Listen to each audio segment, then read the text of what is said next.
What's up, everybody? My name is Jason, and welcome to Small Biz. In today's video, we're going to talk about $379 million of cash and purchase orders for MULN that's currently being ignored. Last trade 128 at the 1:30 hour here in Atlanta, Georgia. Why in the world did I buy more micro mobility MCOM at 80 cents where it currently is right now? And is it really true that Carl Icahn just got cut in half in less than a week? All that and more coming right up.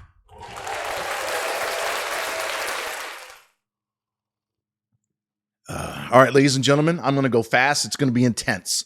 I can feel it in my bones. I've been trading stocks 30 years, half of that as a broker. I now own TrySmallBiz.com along with RemoteSales.com, but I'm going all in on May the 19th at midnight. So if you're a stock trader or you're a small business owner, or dare I say both, go to TrySmallBiz.com and get yourself a premium membership because we only have 59 left. All right, look, the Fed just told us yesterday, and I am going to go fast, so you might want to watch this 2 or 3 times. The Fed just said we're done.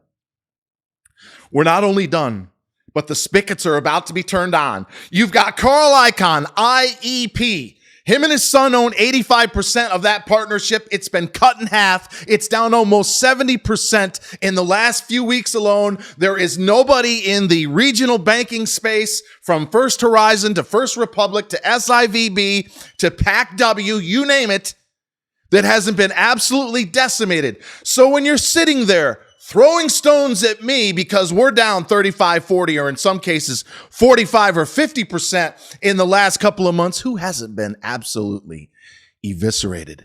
But as I tried to indicate at the open, I've been in this game for 30 years. I remember 1998 low of long-term capital when I went all in. And then for the next 18 months until the March of 2020 .com top, it was last trade on MULN, 128.5. Again, it's about 1:32 here in the afternoon. MCOM, 80 cents. Look, MULN has, and this is what got the stock goosed or cranking yesterday when the rest of the market was struggling. It got up near, I think it was 088 and change, up near 9 cents. It was cranking on millions and tens of millions, hundreds of millions, billions of shares over the course of the last week or so, and then kaboom. They dropped the 1 for 25 reverse. And if you've been following me on Twitter at TrySmallBiz, where I tweet 35 or 40 times a day, I told you it was going to trade between $1.25 on the low to 175 on the high. I said that last night, probably close to midnight. And it sure as can be, I think the low on the day is $1.26. The high in the pre-market was 177 and change.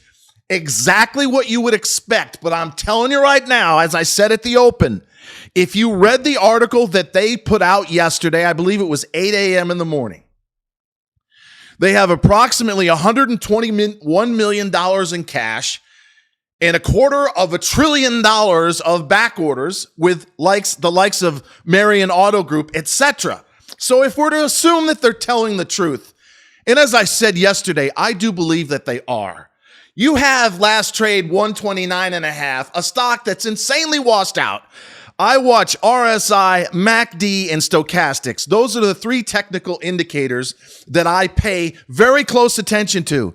And whether it's MULN or Trika or XELA, oh my goodness, near 3 cents a share, or in this case, MULN, split adjusted, what are we at? 3 or 4 cents? Look, this is an all-in moment. Yes, I was early.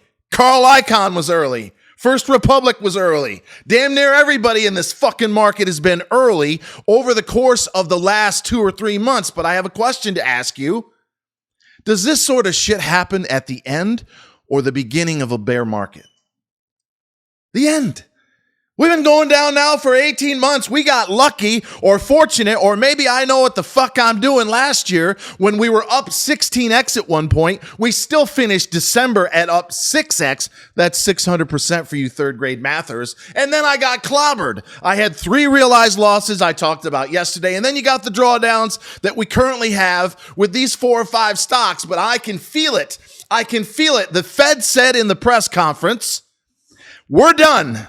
And they all but indicated we got a problem in the banking sector. But in my opinion, and you would know this if you're following me, it's intentional. Problem, reaction, solution. Problem, oh my God, there's a run on the banks. Reaction, oh, public's going to panic. Solution, push all the fucking money to the big four, JP Morgan, Bank of America, etc., right before the rollout of the digital dollar. So it's much easier to control the population. I know what's going on, ladies and gentlemen. And even though much of our privacy is going to be taken away, in fact, Facebook has taken my site off after I paid $30,000 to get 81,000 followers. They're trying to say that I'm misrepresenting myself and I have a fake identity. So look, I'm going to straighten it out in a phone call at 3:45. And I'm basically going to say, I just dropped 30 G's. $100 a day for 10 months. I am the real deal. There's a lot of fakes out there. You've seen hundreds, maybe thousands of them, and I'll get the page back. But it just goes to show you that if you put all your eggs in one basket, like some of you did, putting all your money in one or two stocks, you can get bent over the desk without any lube, and it's all the way in if you're new and up. So yes, there goes another premium member. But did I mention there's only 59, and I'm not fucking joking. By the way, have you seen the Twitter video?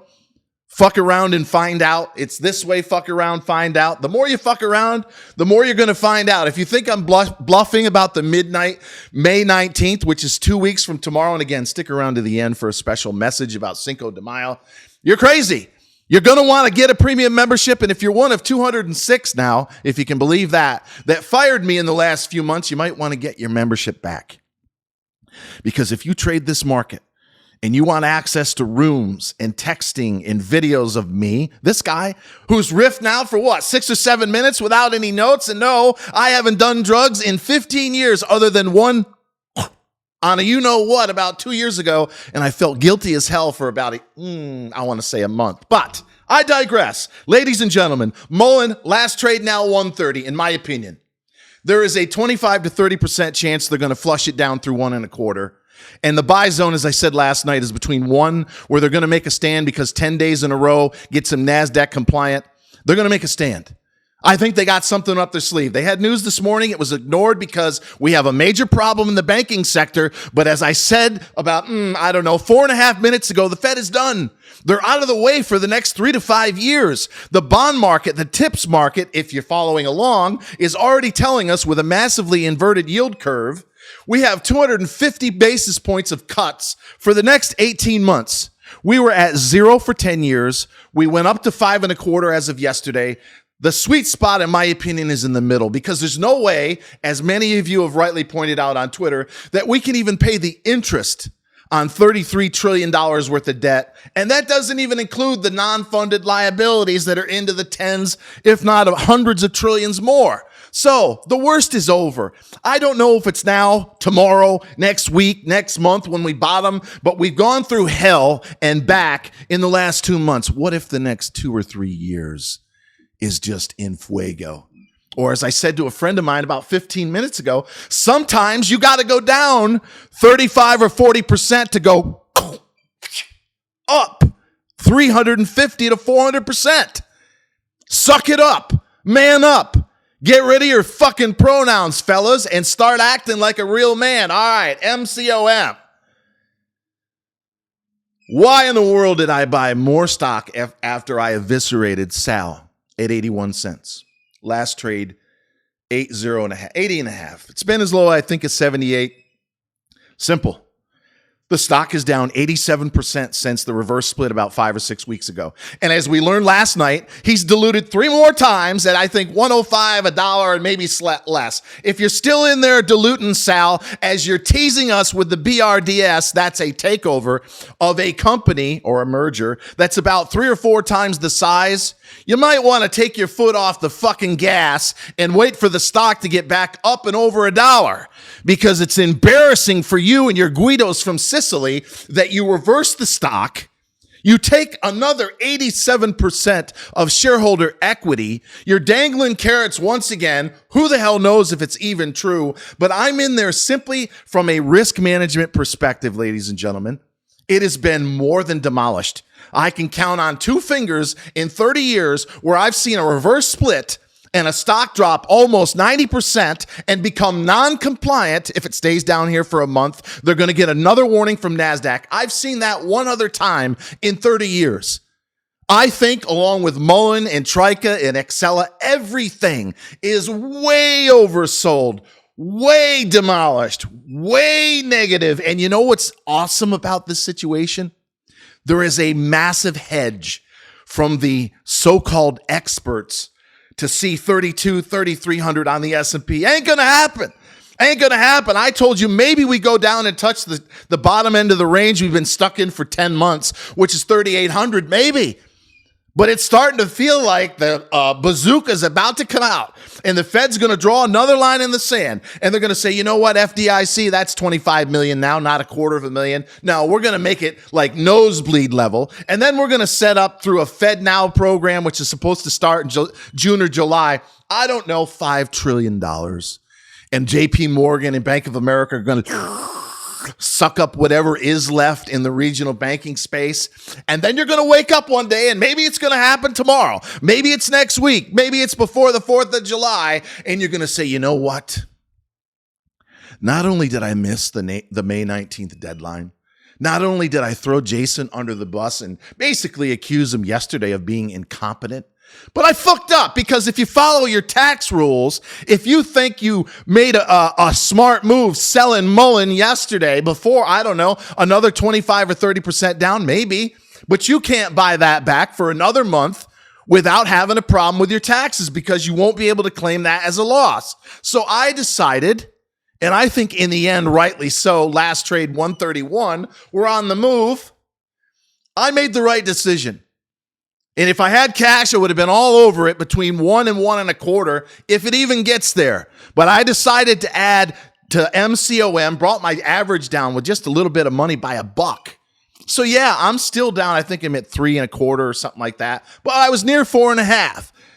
So I don't trust Sal. I think he's full of shit. He's still diluting, as I just told you. But when you have a stock that I've only seen twice now in 30 years, in terms of the amount of drawdown after reverse and within 6 weeks become non-compliant again, I think there's a squeeze coming. So if it's me, I'm nibbling here at 81. I told one of you that was a little nervous about it, scale into it. Put some orders at 80, 75, 70, 65. I'll be floored if it goes that low. But I will not be floored if we wake up one day, whether it's Jerome Powell or some other event, and people realize, wow, they're done hiking rates. Wow, they're about to turn the money supply back on. M2, which is at a 50-year low because they had to bring it down in order to get inflation down into the 3% or thereabouts range. And then all of a sudden, and it's gone. And these stocks that we own will melt up 20, 30, 40%, maybe the same day or same week, while the averages like the Dow or the S&P add 3, 4, 5%. You never know. So ladies and gentlemen, I want to thank you for sticking with me, and I want to leave you with a very important Cinco de Mayo message.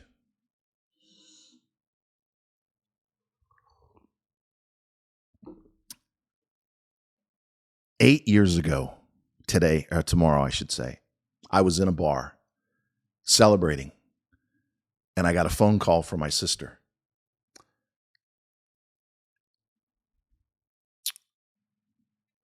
My beloved mother had a stroke. I couldn't have shared this with you 3 years ago, but I need to today. Life is short. She had a massive stroke, size of the softball, gone in her head. We went to New York from where I am in Georgia. Awesome surgeon said, I haven't seen something this bad in 20 years. She's never going to make it. And if you guys ever want to know, where do I get my toughness from? Where do I get my never say die attitude? It's my mother, who I reference damn near every day. When we pulled the plug, oldest son of 5 children had to make the decision. The doctor said, I'll give her 3 or 4 days. And her lips started to crack, and the food was turned off. And day 4 turned into 5, turned into 8, turned into 10. And I started freaking out. I said, what if she's in there and she wants to come out and say, somebody give me some water. Somebody give me some food. He said, she can't hear or feel a thing. But I got to tell you something.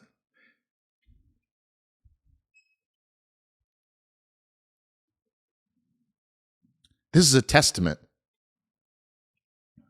to how fucking tough your mother is. And he said the F word. She refused to die for 3 weeks. 3 weeks without water and food. Think of it. All they gave her, I think, was morphine. And the nurses were awesome. They were like, we're certain she doesn't feel any pain. And we don't understand why she hasn't let go. And it got so bad that my youngest brother, late 30s now, built a shrine in her room of all these candles and antiques that she liked, some of which are behind me. And he kept saying to her, along with the rest of us, you can go home now.